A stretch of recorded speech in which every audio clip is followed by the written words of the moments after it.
The internet is on fire and fans can't believe what they're hearing. Rumors are spreading like wildfire, and at the center of it all is a shocking claim that has left the entire love and hip-hop community stunned. Erica Mena, known for her fiery personality and no-holds-barred attitude, has just dropped a bombshell that no one saw coming. She's pregnant, and she's allegedly claiming that Mendeecees Harris might be the father. Yes, you heard that right. While Mendeecees is still very much with Yandi Smith, Erica's bold statement has sent shockwaves through the fan base. How did this happen? When did it happen? And most importantly, is there any truth to it? Sources close to the situation claim that things started spiraling after a recent love and hip-hop shoot where Erica and Mendeecees were spotted having several off-camera conversations. Yandi reportedly had no idea anything was going on until now. Emotions are running high, accusations are flying, and fans are demanding answers. Is this just another attention-grabbing stunt?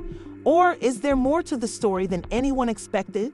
Stay with us, because what happens next will leave you speechless.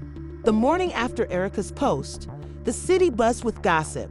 News outlets, fan pages, and podcasts all locked in on the growing scandal.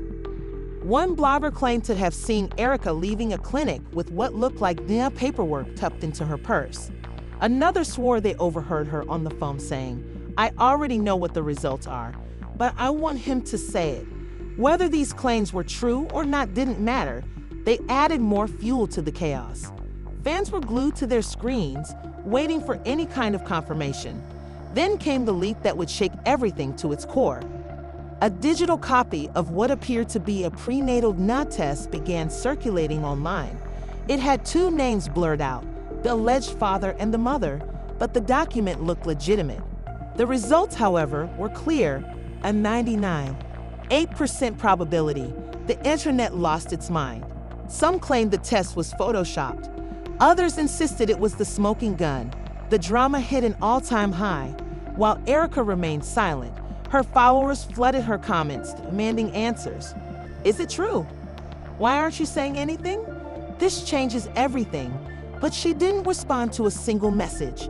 Meanwhile, Mendeecees was spotted leaving a restaurant in Atlanta with his manager. Paparazzi caught up to him, and when asked about the dinner results, he simply shook his head and muttered, "No comment." But his face told a different story. Tired, stressed, and clearly under pressure. Fans began reading into every small detail.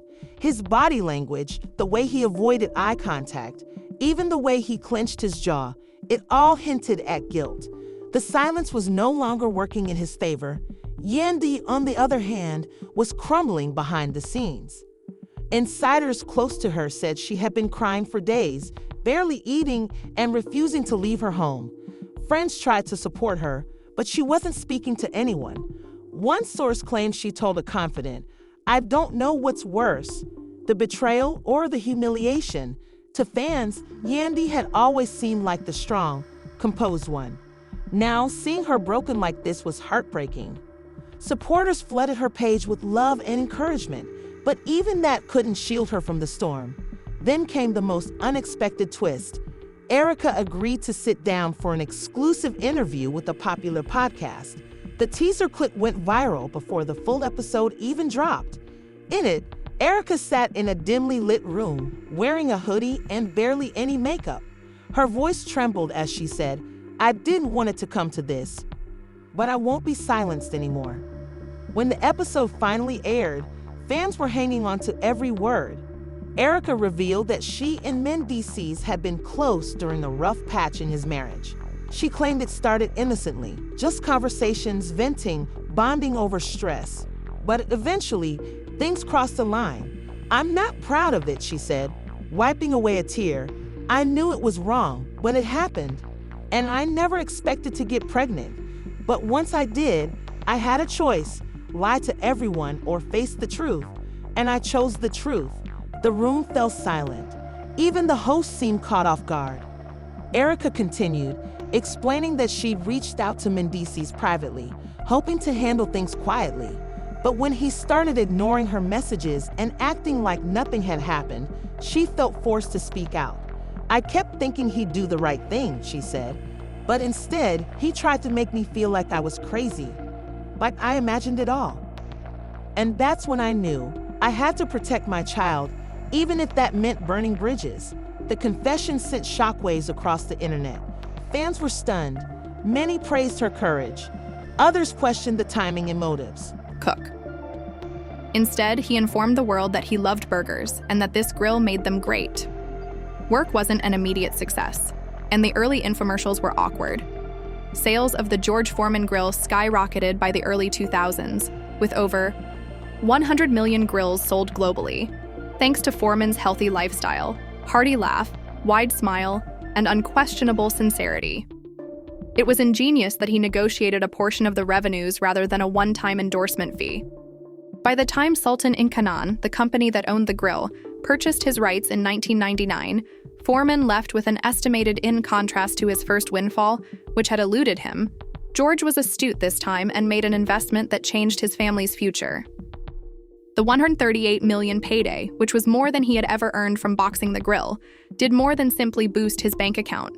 Real estate, established trusts, and broadened his holdings.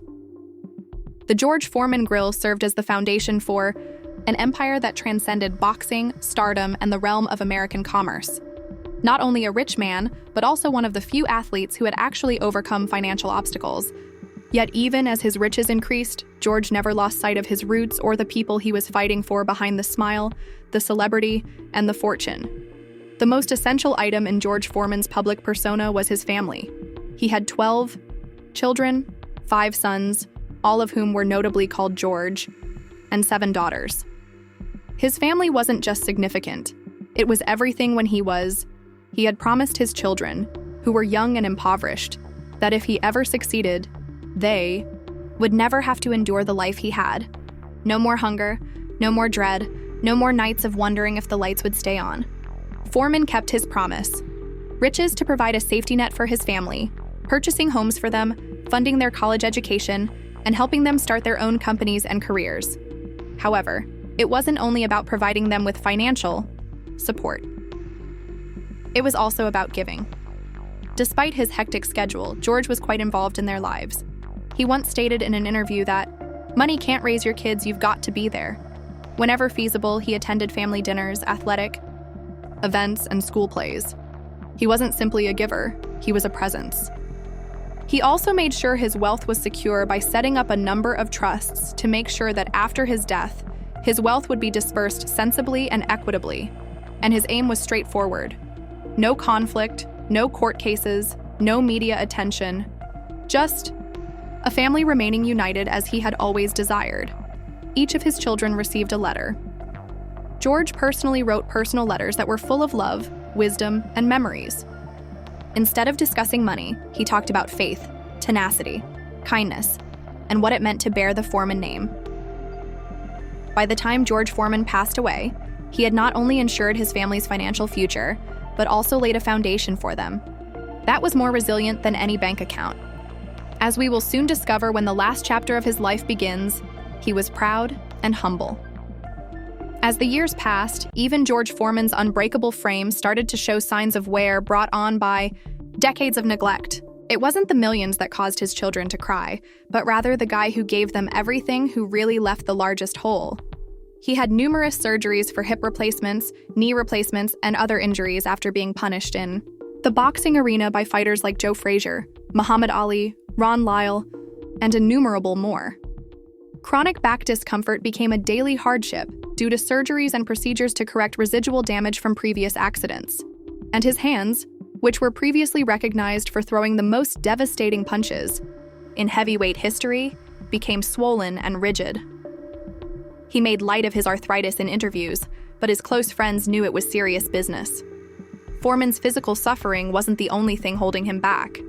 He also struggled with his emotions, not only spiritually but physically.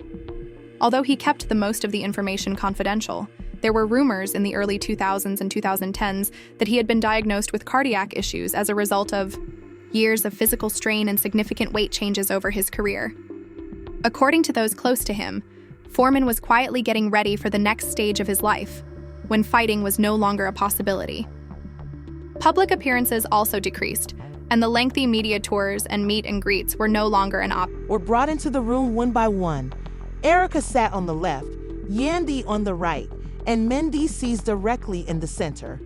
There was no moderator, just 3 chairs and the brutal weight of unresolved tension. Silence filled the room until finally Erica broke it. "So, we doing this or not?" Her voice was firm, but her eyes betrayed her vulnerability. Mendeecees cleared his throat. "I don't even know where to start." Yandi scoffed. "Start with the truth, maybe?" Erica leaned forward. "I already told my side. I'm not here to argue. I'm here because my child deserves to know who their father is. And the world deserves to know what kind of man you really are." Mendeecees shook his head slowly, trying to keep his voice level. "I never said the baby wasn't mine. I said the situation is messy, and it is. You went public before we even had a chance to deal with this privately." Erica cut in sharply. "No, you ignored me. I tried to reach out. I tried to keep it between us. You ghosted me like I was some groupie. So I did what I had to do." Yandi folded her arms. "And driving this all over social media, that's what you had to do." Erica turned to her, her voice quieter now. "I didn't want to hurt you. I really didn't. I know how this looks, but put yourself in my shoes. I'm pregnant. I'm scared. And the man who might be the father is acting like I don't exist." Yandi's eyes filled with tears, but she blinked them away before they could fall. "I've been in worse shoes, and trust me, betrayal doesn't come with a manual. But all of this circus, you made a choice too." Mendeecees finally spoke, his voice tight. "I made mistakes. I'm not proud of them, but I didn't ask for all this noise. I wanted time to figure things out before it turned into a reality show." Erica laughed bitterly. "You're a reality star, Mendeecees. Your whole life is a show." That line stung, and for a moment, the room was silent again. Until Yandi whispered almost to herself, "Was it ever real?" Mendeecees looked at her, eyes softening. "What we had was real. This. I don't even know what this is."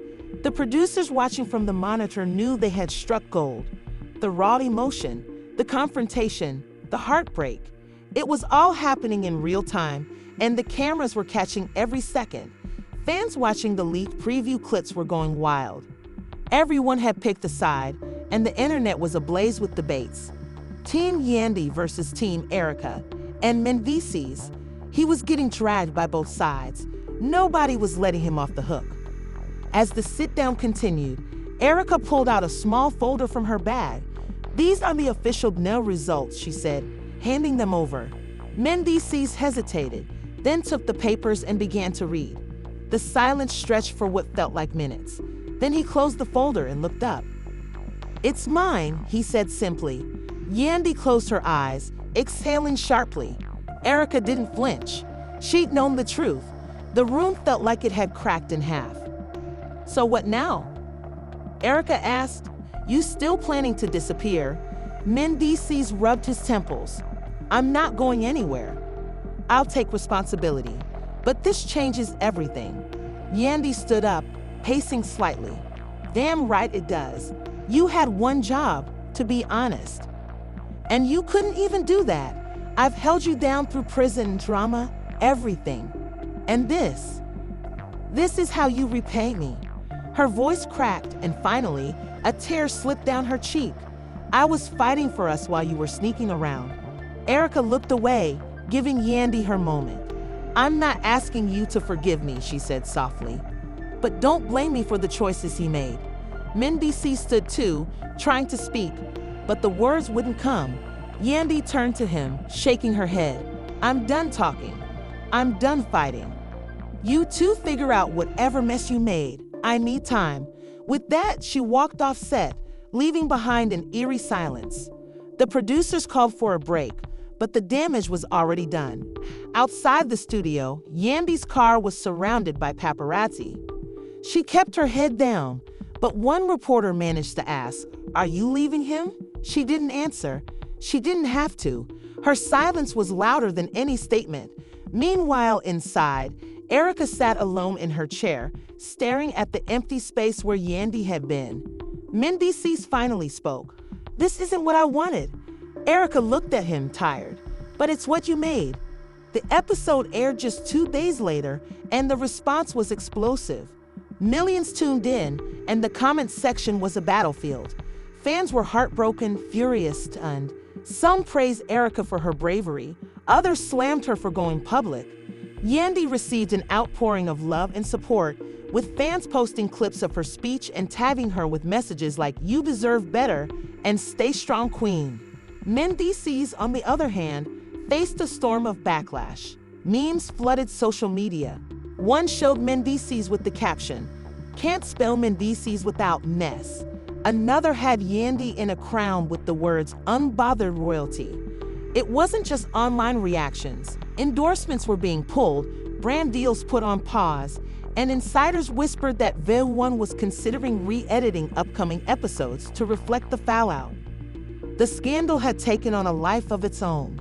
In the days that followed, Erica posted several updates showing her preparing the baby's nursery, sharing her journey without naming names.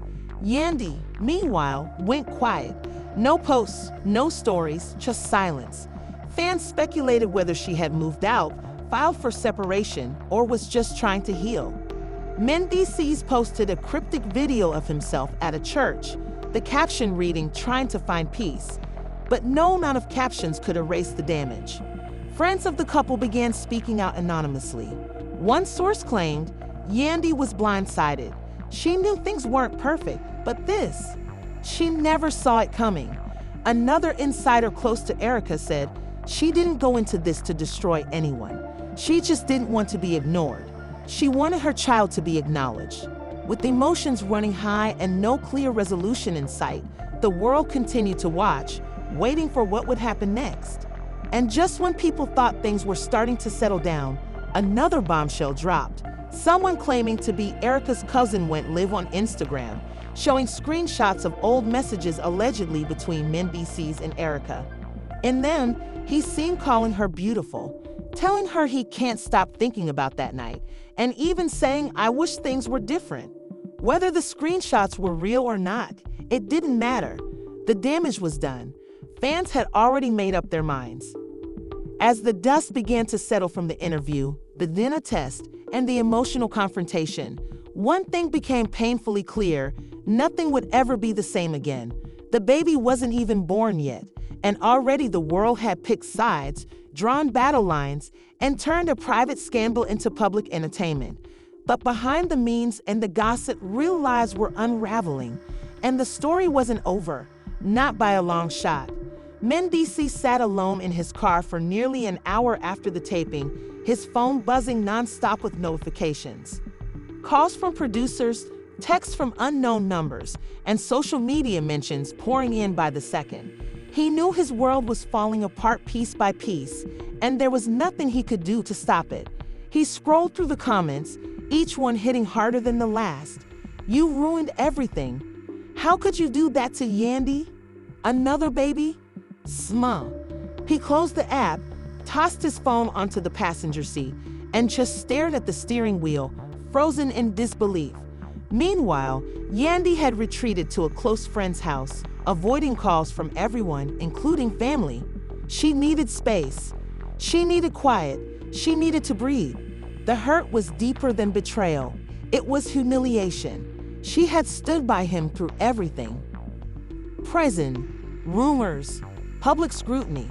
And this was the final blow. She spent the next 2 days in hiding, not answering producers, not checking messages. Her kids were with her, and they were the only reason she hadn't completely lost control. She smiled for them, played with them, made them feel safe. But behind closed doors, she broke down, over and over again. Erica, on the other hand, was stepping into a different kind of chaos. While some fans applauded her for telling her truth, many others were dragging her through the mud. She got messages like homewrecker, attention seeker, and worse. Strangers showed up at her job. People called her family members. Her address got leaked online. It was more than she ever expected, and even though she tried to put on a brave face, the toll was starting to show. She hadn't even had her baby yet, and already the child was at the center of a media storm. The producers at The One, sensing how massive the story had become, began pushing for a full episode centered around the fallout. Behind-the-scenes footage, confessionals, leaked audio, everything was being compiled. They even considered doing a live reunion special just to ride the wave of drama. But there was one major problem. Yandi wasn't responding. And without Yandi, the story had no closure. She was the heart of the narrative, and her silence was more powerful than any interview. The pressure to get her back on camera grew intense. Mona Scott herself reached out, leaving a voicemail that said, "You don't have to say anything you're not ready to say, but the fans need to hear from you, even if it's just 5 minutes, even if it's just to close the chapter." Yandi listened to the message, then deleted it without replying. She wasn't ready, not yet. Then found themselves on different paths, connected by scandal, but separated by pain. The baby would be born into chaos, but maybe also into clarity, because what had started as a secret had turned into a reckoning, and the story still wasn't over. Not yet. Days turned into weeks, and though the media frenzy had started to slow down, the real-life consequences were only deepening. Yandi had officially moved out of the shared home, opting for a smaller, more private space in a gated community where paparazzi couldn't reach her easily. She kept her circle tight, limiting who could visit and who knew her location. For the first time in years, she was choosing herself without hesitation. The show offers, interview requests, and brand deals kept pouring in, but she declined most of them. Her focus was on healing, not headlines. Meanwhile, Mendeecees found himself slipping into a spiral. With Yandi gone and Erica silent, he was left alone with his thoughts and the guilt. He tried to throw himself into work, showing up for meetings, pretending like he still had control. But his mind wandered constantly. Every studio session, every event, every night at home, it all felt empty. He missed his kids, the warmth of family dinners, the way Yandi used to check in on him with just a look. And even though he knew he had caused this, part of him still didn't understand how it all fell apart so fast. Erica was nearing the final stretch of her pregnancy, and though her body was tired, her mind was sharper than ever. She spent long hours journaling, trying to process everything.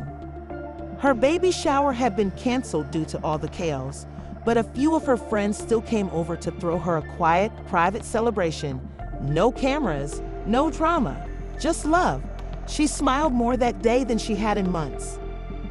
But even in those moments of peace, there was a lingering weight. What kind of world was she bringing her child into? What kind of father would Mendeecees really be? When the baby finally arrived, a healthy baby girl with a full head of hair, Erica felt a mix of joy and dread. She held her daughter close and cried silently, not from pain, but from everything she'd been carrying inside. She sent a short message to Mendeecees, "She's here, safe, healthy." He replied instantly, asking to see the baby, offering to come to the hospital. But Erica told him no. "Not right now," she wrote. "She deserves peace. I deserve peace. We'll figure out the rest later." He didn't push. For once, he listened. The news of the birth leaked just a day later, thanks to a nurse who recognized Erica and tipped off a local blogger. Headlines exploded again. Mendeecees' new daughter arrives amidst family chaos. Erica gives birth. Yandi silent on social media. The timing couldn't have been worse.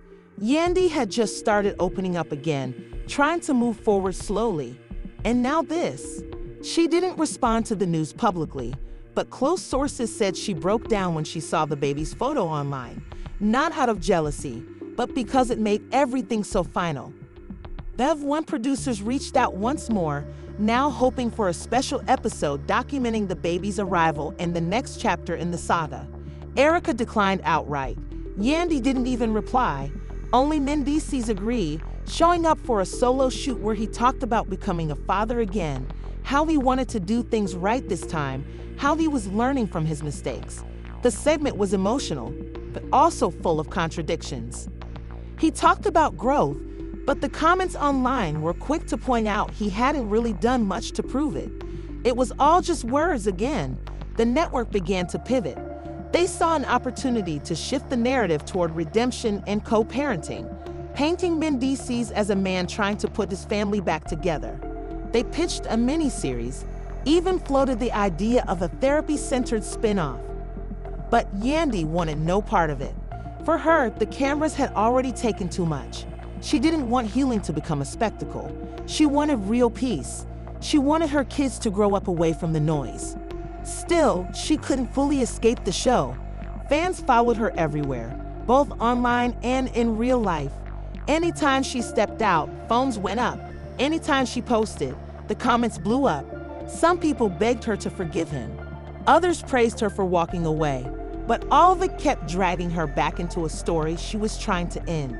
Even her kids started asking questions. Why don't we live with Daddy anymore? Why are people talking about us?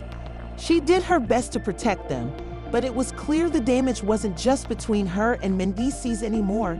It had spread to everyone. Mendeecees tried reaching out again after the baby was born. He sent flowers, gifts, voice notes. He even wrote a letter, hand-delivered to Yandi's new place. In it, he admitted everything. The lies, the fear, the cowardice. He said he understood if she never wanted to see him again. But he asked for one thing, just one. Let me show you I can be better. Not for us, for our kids. Yandi read the letter alone in her room, she cried again. But this time, not out of pain, out of exhaustion. She was tired of being the one who always had to decide what came next. Weeks passed, the media buzz slowed. A new scandal took over the headlines. Fans moved on, but behind closed doors, the three of them were still dealing with the fallout. Erica focused on her daughter, choosing to raise her in peace, away from the spotlight. She considered moving out of state, starting fresh somewhere no one knew her name.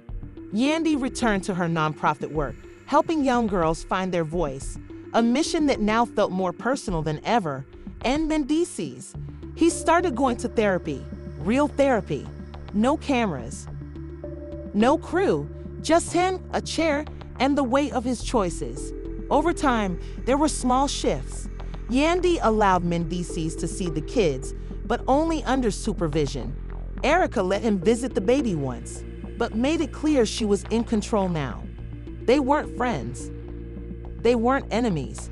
They were three people bound by broken trust and a baby girl who didn't ask for any of this. And slowly, without anyone noticing, the noise started to fade. Then, out of nowhere, The One announced a surprise reunion episode.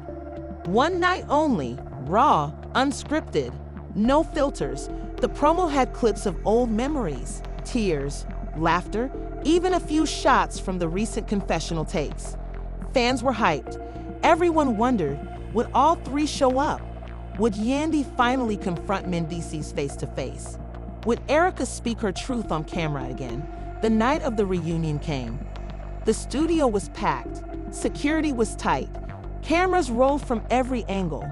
Mendeecees walked in first, wearing a simple black hoodie, looking nervous but composed. Then Erica, holding her daughter, surrounded by a small group of friends. And finally, just when people thought she wasn't coming, Yandi stepped onto the stage.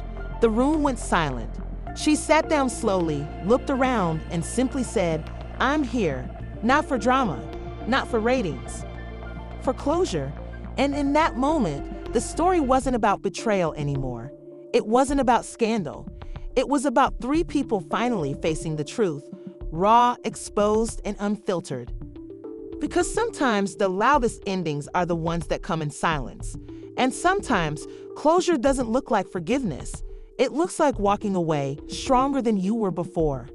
As the reunion ended and the lights dimmed, the silence that followed said more than any script ever could. The journey from denial to confrontation, from heartbreak to hard truths, had been long, messy, and unforgettable. Fans who had followed every twist were left with mixed emotions. Some felt closure, others wanted more. But one thing was certain, this wasn't just another love and hip-hop drama. This was real pain, real choices, and real consequences. Mendeecees, Yandi, and Erica each walked their separate paths, but the echoes of their decisions would be felt for years. Social media lit up with reactions, debates, and support from fans who had taken sides since the very beginning. Some called it redemption, others saw it as the final nail in the coffin. But deep down, everyone knew they had just witnessed something raw, something that hit different. And now we want to hear from you. What do you think about everything that went down? Was Mendeecees really telling the truth? Did Yandi make the right choice by stepping away? And what about Erica? Was her decision to go public brave or calculated? Drop your thoughts in the comments below because this story is far from over. And if you've been riding with us through all the chaos, make sure to hit that like button and subscribe for more jaw-dropping updates, untold stories, and behind-the-scenes drama that the networks won't show you. Turn on that notification bell so you never miss another twist, because when it comes to love, lies, and Mendeecees, there's always more than meets the eye. Until next time, stay tuned, stay curious, and remember, sometimes the real story begins when the cameras stop rolling.